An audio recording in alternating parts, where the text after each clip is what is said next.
దగదగ మెరిసేటి దావాగ్ని మంటల్లో తలతాల మెరిసే దివ్య కాంతి బుట్టి 8 ఏళ్ల బాలిక రూపాన వచ్చింది. దగదగ మెరిసేటి దావాగ్ని మంటల్లో తలతాల మెరిసే దివ్య కాంతి బుట్టి 8 ఏళ్ల బాలిక రూపాన వచ్చింది.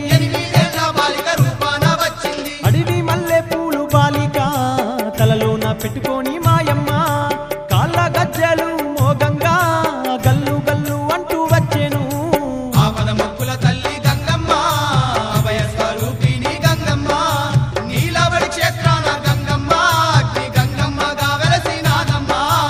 ఆపద మొక్కుల తల్లి గంగమ్మ అభయ స్వరూపిణి గంగమ్మ.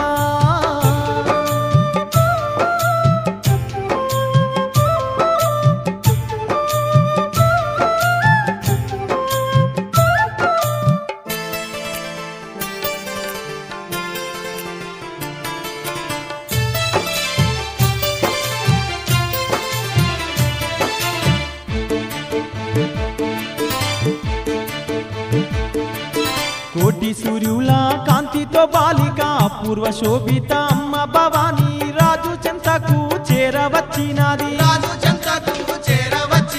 కోటి సూర్యుల కాంతితో బాలిక అపూర్వ శోభిత అమ్మ భవానీ రాజు చెంతకు చేరవచ్చినది.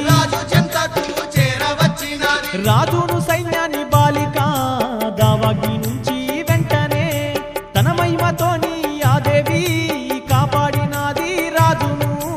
ఆపద మొక్కుల తల్లి గంగమ్మ అభయ స్వరూపిణి గంగమ్మ నీలవడి క్షేత్రాన గంగమ్మ అగ్ని గంగమ్మగా వెలసినాదమ్మ.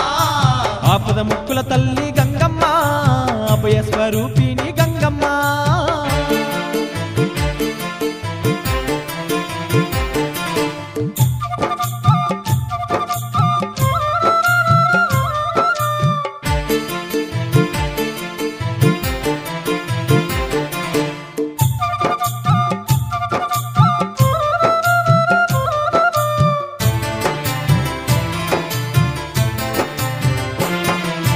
రాజుకు సైన్యంకు ఆకలితో పాదిర్చి పండ్లు పాలాలు ఎన్నెన్నో ఇచ్చి రాజమందుకు సాగనంపినాది.